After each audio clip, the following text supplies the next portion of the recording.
Chapati with chicken மாஸான அல்டிமேட்டான recipe எப்படி இருக்குன்னு பாருங்கள். அதுவும் சப்பாத்தி எடுத்து சிக்கன் வச்சு சாப்பிடும்போது டேஸ்ட்டு அடாடாடாடா சொல்ல வார்த்தையே இருக்காது.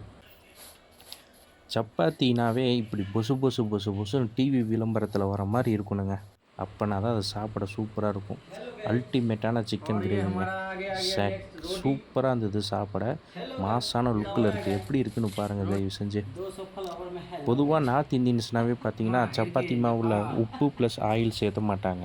அதுக்கு பதிலாக வந்து பார்த்திங்கன்னா குழம்புல, அதாவது கிரேவியில், அதாவது சப்ஜியில் வந்து பார்த்திங்கன்னா அடிஷ்னலாக இருக்கும். அது சாப்பிடும்போது அவ்வளோ டேஸ்ட்டாக இருக்குங்க.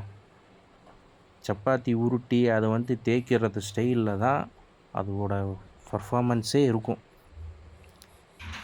ஒன்றா ரெண்டாக தேய்க்கக்கூடாது, ஒரே லெவலாக தேய்க்கணும். அது தேய்க்கும்போது எவ்வளோ மாடுலேஷனாக, எவ்வளோ ரவுண்டு வந்து கரெக்டான சைஸில் வருதுன்னு பாருங்கள். அதில் தான் இருக்குது சாஃப்ட்னஸ். எந்த விஷயத்துலையும் பர்ஃபார்மன்ஸ் கரெக்டாக இருந்துச்சுன்னா அதோட ரிசல்ட்டு சூப்பராக இருக்கும். பாருங்களேன், உருட்டணும், கரெக்டான பதத்தில் உருட்டணும். அதே மாதிரி மாவு பிணையிறப்போ அதிக தண்ணி ஊற்றி பிணைஞ்சிடக்கூடாது. எப்படி இருக்குன்னு பாருங்களேன். இப்போது ஒரு சப்பாத்தி வச்சு அந்த சப்பாத்தி மேலே அழுத்துனாங்கன்னா டிவியில் காட்டுற அந்த விளம்பரத்தில் வர மாதிரியே இருக்கும். நம்ப மாட்டீங்க. ஜஸ்ட்டு நீங்கள் பாருங்கள் எப்படி இருக்குன்னு. மீடியம் ஃப்ளேமில் வச்சு பண்ணால் மட்டும்தான் இப்படி இருக்கும். அல்டிமேட்டாக இருக்கா? எப்படி வருதுன்னு பாருங்கள், புசு புசு புசுன்னு. பார்க்கும்போதே உங்களுக்கு சாப்பிட்ணும் போல் தோணுதா? தயவு செஞ்சு பிடிச்சிருந்தா மற்றவங்களுக்கு ஷேர் பண்ணுங்கள். ஒரு முறையாவது எப்படி பண்ணுறாங்கிற விஷயத்தை பார்த்துட்டு நீங்களும் ஒரு டைம் ட்ரை பண்ணிவிட்டு கமெண்ட் பண்ணுங்கள். ஆமாங்க, அல்டிமேட்டான சிக்கன் கிரேவி தான் பண்ணோம்.